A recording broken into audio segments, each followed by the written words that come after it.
Signal gasoline. Let every traffic signal remind you, you do go farther with Signal gasoline. Yes, you do go farther with Signal.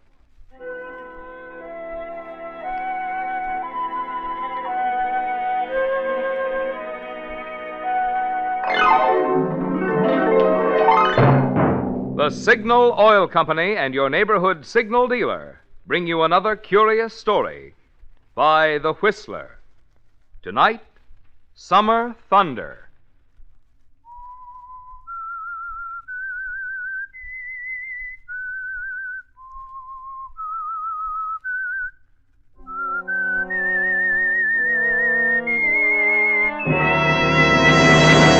I am the Whistler, and I know many things, for I walk by night. I know many strange tales hidden in the hearts of men and women who have stepped into the shadows. Yes, I know the nameless terrors of which they dare not speak.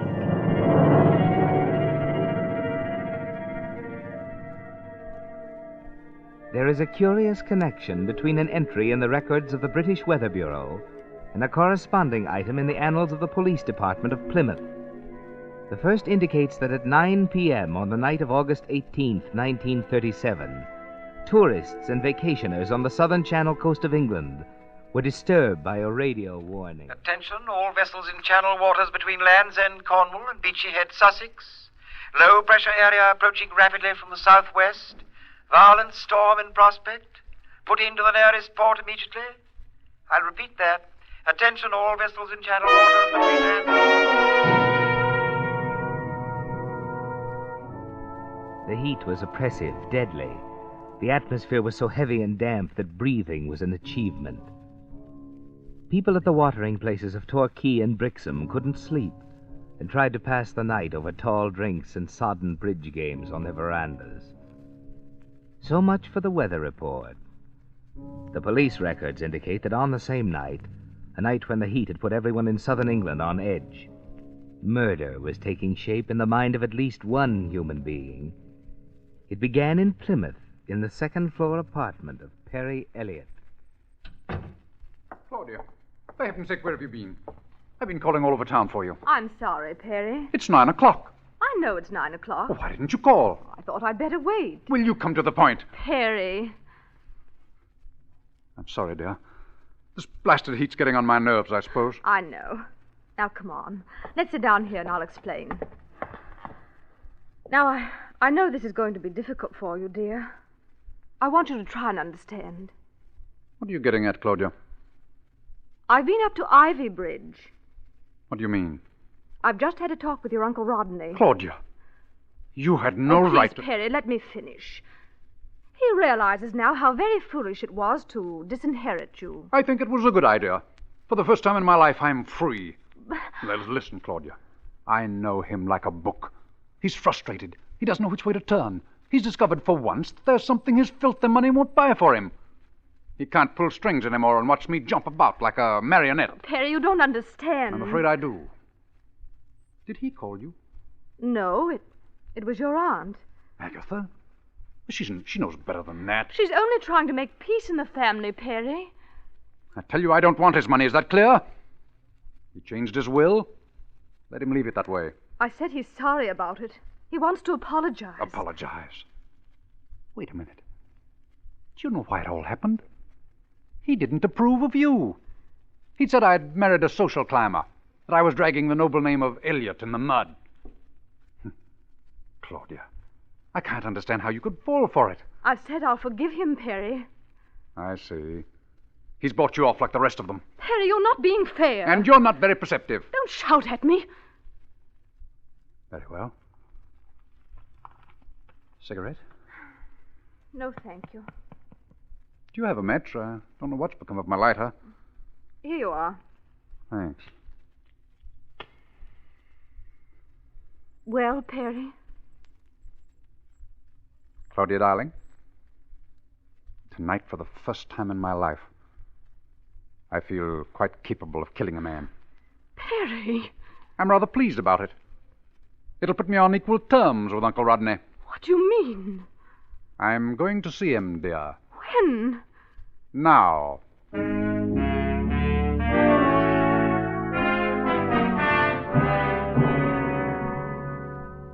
2 hours later, an unreal calm settled around Plymouth. Nothing stirred. Crickets stopped chirping. Trees suddenly became very still. And the bridge players paused to note there was an electric feeling in the air. The mind of the murderer was tense, too, like the atmosphere.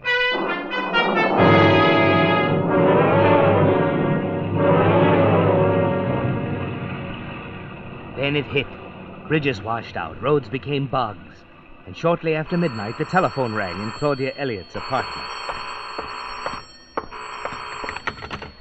Yes? Claudia, Oh, yes, Aunt Agatha. What is it? something terrible has happened. Rodney is dead. Where's Perry? I don't know.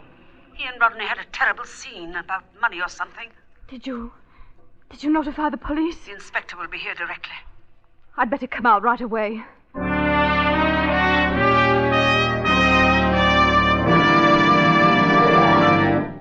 Here's something for you drivers to think about. Do all Chevrolets get the same number of miles per gallon of gas? Do all Fords? Of course not. For it's an established fact that the mileage you get depends on 3 things: the condition of your car, the way you drive, and the kind of gasoline you use. Well, those first 2 factors, they're up to you. But when it comes to gasoline, that's where I come in.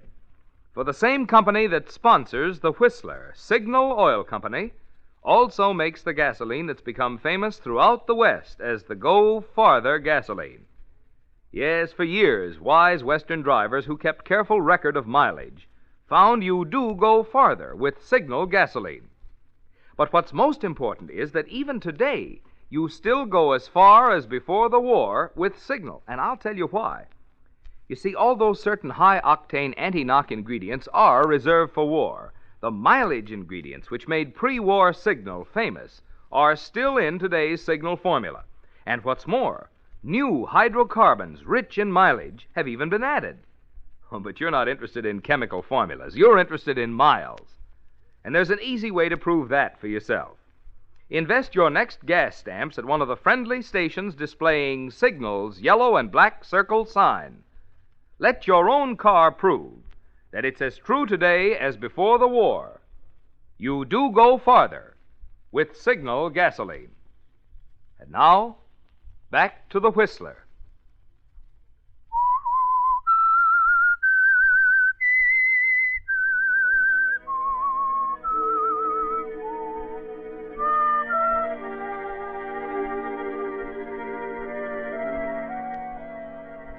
You're stunned, Claudia, as you hang up the phone. You aren't conscious of the storm raging outside. All you can hear is Perry's voice over and over saying, "Tonight I feel quite capable of killing a man." He should be home in a while, Claudia. What can you do? What can you say to him now? No, he couldn't have done it. You mustn't even think of it. Go out to Ivy Bridge and see the inspector. Find out for yourself. Better take a coat. Perry's raincoat hanging on the rack near the door. Yes, it's going to be a rough trip, but you arrive safely.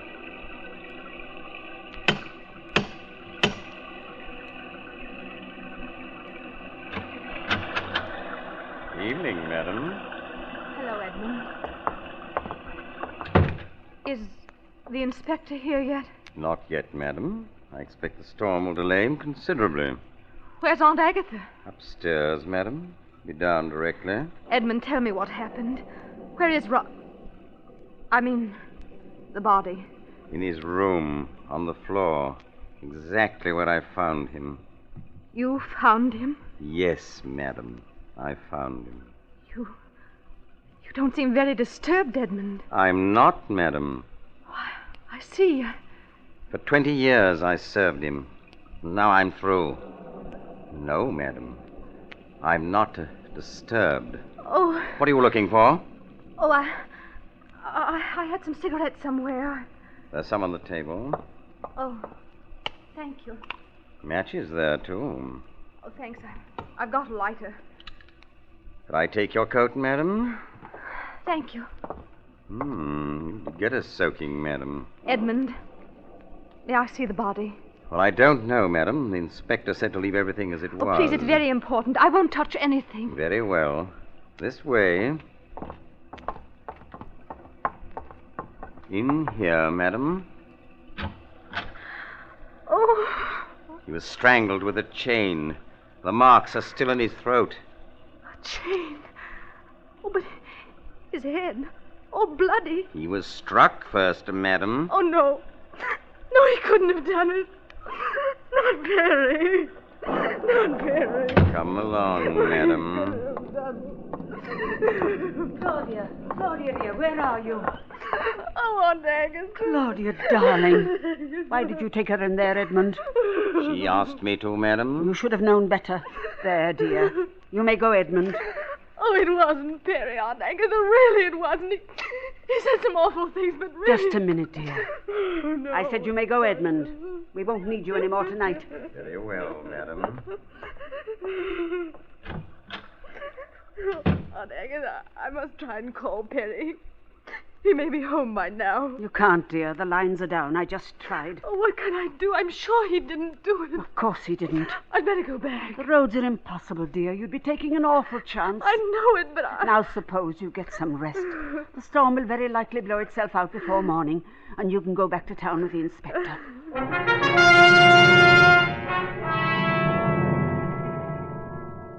Yes, Claudia, you could use some rest, but you lie awake until 3 a.m, telling yourself over and over that Perry had nothing to do with it, never quite believing yourself. You finally drop off to sleep, only to find Perry smiling at you from 100 angles as he toys with a short length of chain. You're trying to tell him, trying to explain, but he continues to smile and tie loops and knots in the chain, until finally... It's morning. 6 o'clock by your watch. All you can think of now is finding him. You dress hurriedly and leave while the others are still asleep. The storm has passed, the sky is blue, and the morning air is cool in your face as you drive back to town to your apartment. The bed's been slept in, and piled in a heap on the closet floor are the clothes Perry wore last night. The navy blue jacket and white linen pants, sodden and muddy. You lay them out on the floor, and then there's a suspicious-looking stain on the left leg of the white trousers. Quickly, go through the pockets. A card with a red smear on it, a fingerprint in blood. Now the coat. In the right outside pocket, a short length of chain. Oh, no, Perry. No.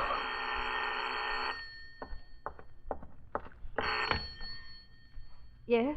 Inspector Dutton, City Police calling. Is this Mrs. Elliot? Yes? We're detaining your husband here at headquarters, Mrs. Elliot. Oh, could I speak to him? He's being questioned at the moment. If you don't mind, I'd like to come out and have a look at your apartment. Oh, of course. Righto. I'll be out in 20 minutes. Very well.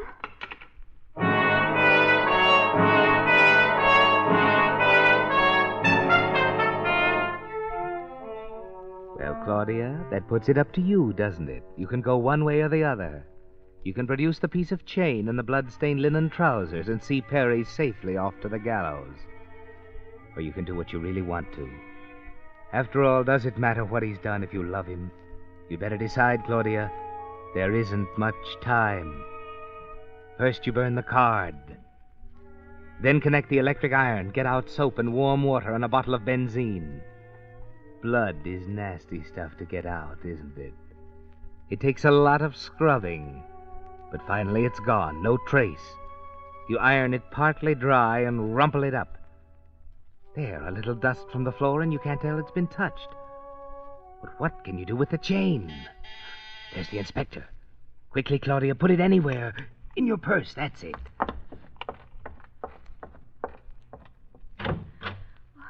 Good morning, Inspector. How do you do, Mrs. Elliot? You returned rather early from Ivy Bridge, didn't you? I was quite concerned about Perry. We couldn't get through on the telephone. Did you think of calling at headquarters?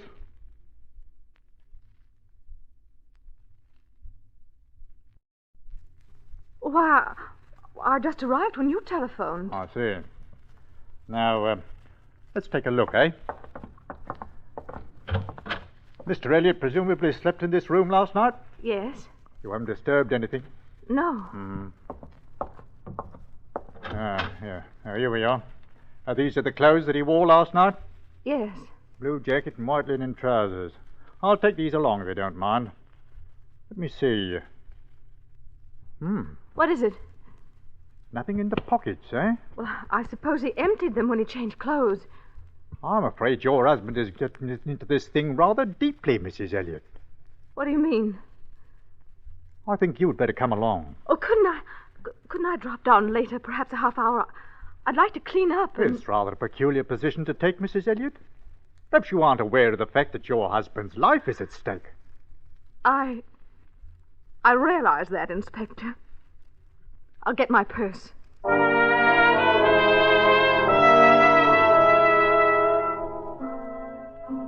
Yes, Claudia, your husband's life is at stake. And you realize as you ride to headquarters with Inspector Dutton that his fate may depend on what you do with that short piece of chain in your purse. Oh, Inspector. Hey? I've got a frightful headache. Would you mind stopping for a minute at that chemist's? I'd like to get an aspirin. Of course. I'll get it for you. Oh, no, please. Well, I insist. It'll only take a Oh, moment. but I'd rather. I'll be back in a jiffy. You can still get rid of it, Claudia. Look, here comes a dump truck. It's filled with dirt. Throw it in the back. Ready? Now! Missed it. You'll see it, Claudia, lying there in the street next to the car. Pick it up. Hurry. Here he comes. The sewer right next to the car. He's coming around the other side. He can't see you. Throw it. Oh, here we are. Well, they didn't have any aspirin. Will a bromide do? Oh, yes. Yes. That will be splendid.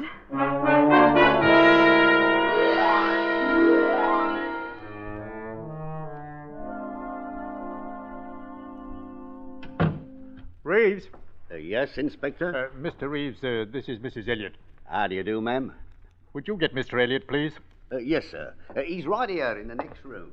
Sit down, please. Thank you. Come in, Mr. Elliot. Hello, Claudia. Harry. Sit down, Elliot. Now, I want the complete story this time.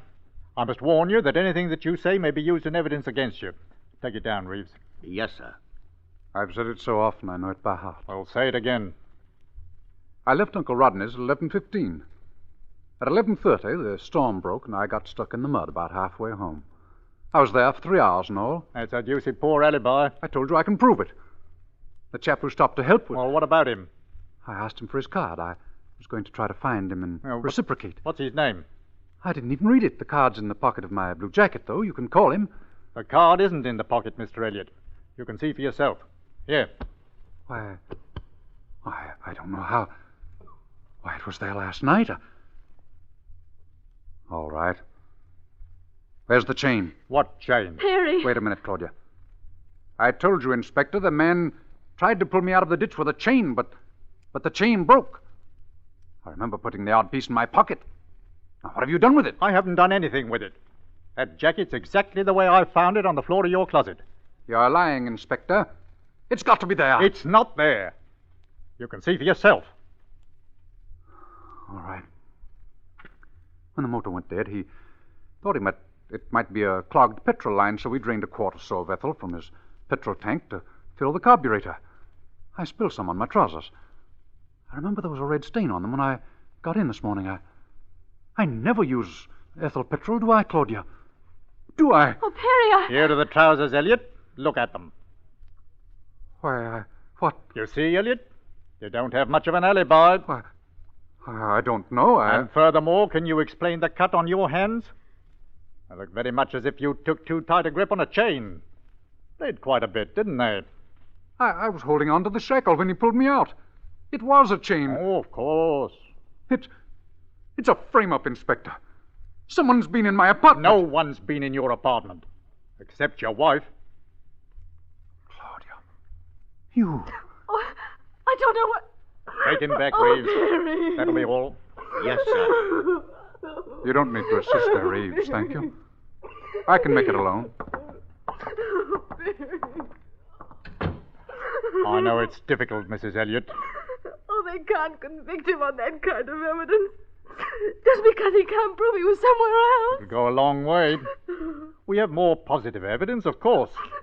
What? We know, for example, that he was in the bedroom of the deceased about the time he was killed. Oh, you're wrong. Oh, listen, Inspector, you've got to believe me. This may sound fantastic, but it's true. I destroyed that evidence. I burned the card. I cleaned the red spot in the trousers. What are you talking about? I tell you I did. Why? Because I thought Perry had done it. The card had a bloody thumbprint on it. I thought the pig stain in the trousers was blood. I thought I was protecting him. What about the chain? I thought that was what he killed Uncle Rodney with. What did you do with that? I threw it in the sewer by the chemist when you went in for the aspirin. That's why I wanted you to stop. I'm sorry, Mrs. Elliot. You don't believe me? No. Of course, we'll check, but, Reeves, Yes, sir. take the lady home. Oh, Inspector, please. I said I'm sorry, Mrs. Elliot. Good day.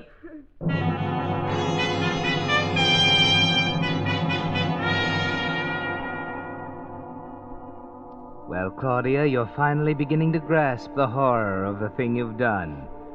You couldn't have made a smoother job of it if you tried to frame your husband. There's no way out. Or is there? You do believe Perry, don't you? He didn't do it. But if he didn't, who did? Rodney wasn't what you'd call a model of popularity. He had enemies, plenty of them. Some, perhaps, with motive enough to kill him. Who would know? Aunt Agatha. As soon as you can get a call through to Ivy Bridge, you telephone her. Perhaps she can help. You feel better when she arrives at the apartment late in the afternoon. I'm so glad you've come, Aunt Agatha. I've made a terrible muddle of things. I wish there was some way I could help, dear. You believe Perry, don't you? Believe what? Well, he's getting stuck in the ditch and having the man help him. I don't know. What do you mean? He acted so strangely with Rodney last night. I tried to make him understand, but first thing I knew, Rodney said some things he shouldn't have said, and there was a horrible scene. Perry went into a blue rage and threatened Rodney. I had to leave Claudia. I was afraid of him. What's that? Oh, the back door blew open. Oh, I'll get it. Oh, leave it. It's so hot. Aunt Agatha, he couldn't. I know Perry has a temper, but he's kind and good. Oh, don't you see? It must have been someone else. But who, dear? Oh, I don't know. But Uncle Rodney had lots of enemies. There must have been someone who would gain something by his death. Don't you see? Perry had nothing to gain and everything to lose. But he wasn't thinking clearly, dear. Oh, you must know of someone else. That's really why I asked you to come here. There must be someone. Why, I don't know. Agatha, they can't convict him just because he can't prove an alibi, can they? Well, I think that's pretty important. The inspector said something about more positive evidence. What did he mean? Why, I don't know. The lighter, perhaps. The what? His cigarette lighter. They found it next to the body. Next to the... Well, that's impossible. What do you mean? He didn't have it last night. He left it in the pocket of his raincoat. I had it. I used it right there in the house. And when I came back this morning, I left the coat. Agatha, somebody took that lighter out of the coat and put it near the body before the police arrived. Afternoon, madam. Edmund, what are you doing here? I've been listening at the door, Miss Agatha. Eavesdropping. So, that's it. You, Edmund. Better take it easy, madam. I've got a gun.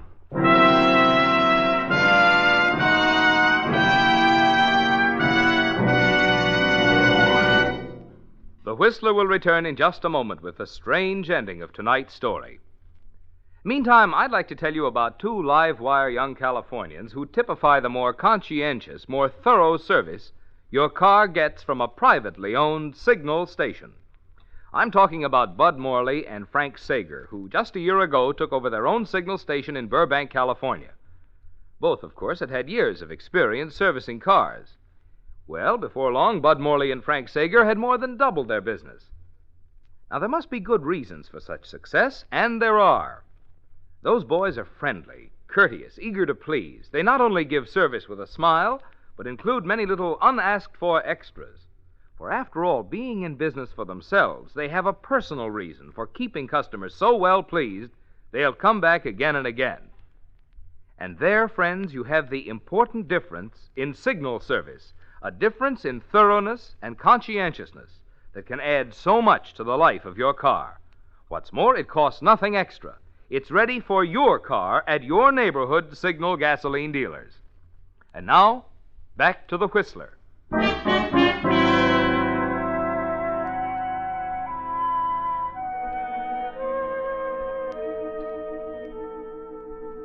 Well, Claudia, it came to you in a flash the minute Agatha mentioned the lighter. Edmund. The peculiar remarks he made when you arrived at the house last night. "I'm not disturbed," he said. And then something about being free after 20 years. Yes, it all fits together now, Claudia. Too bad he's standing in front of you with a gun in his hand. You're being very foolish, Edmund. You think you can get away with this? As a matter of fact, madam, that's precisely what I was going to ask you. What do you mean? Edmund, you took the lighter, didn't you? You put it in the bedroom next to the body before the police arrived. Begging your pardon, Mrs. Elliot, but if I may say so, you're underestimating my intelligence. Do you think I'd be so foolish as to plant a piece of evidence which I knew wasn't there at the time of the killing? I saw you use the lighter, you know. I took your coat. Edmund, I refuse to listen. That'll be enough from you, Miss Agatha. You'll have your chance to talk directly. Inspector Dutton is on his way. What do you mean? I heard you saying that Mr. Perry had nothing to gain, Mrs. Elliot. That perhaps there was someone with a bit more of a payoff, you might say. Don't listen to him, Claudia. Edmund, what are you trying to say? Mr. Rodney was determined to change the will in Mr. Perry's favor, madam. But he didn't. He'd planned to call the lawyer this morning. He told me to remind him just before the unfortunate incident. So you see, there was someone who stood to lose everything if he'd lived. If you hadn't tried to make it too perfect, Miss Agatha. Agatha! He's lying. The monster's making this up. The small matter of the cigarette lighter, you see. Only you could have made the mistake of thinking Mr. Perry had left his raincoat at the house with the lighter in the pocket. You beast. You can't prove it, you can't. You'll have a chance to talk, madam, and you'd better be working on your speech. Inspector Dutton is a mighty critical listener.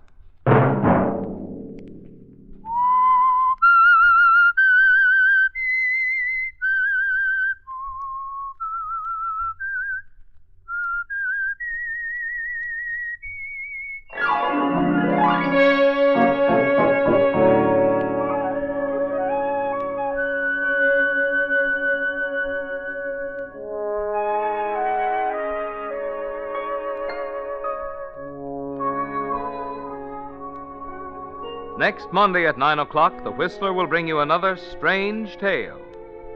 The Whistler is broadcast for your entertainment by the marketers of Signal gasoline and motor oil and fine quality automotive accessories, and by your neighborhood Signal dealer.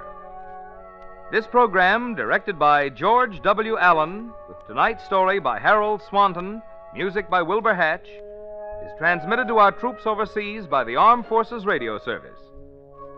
This is Marvin Miller speaking, and suggesting that you let every traffic signal remind you that you do go farther with Signal gasoline. Yes, you do go farther with Signal. This is CBS, the Columbia Broadcasting System.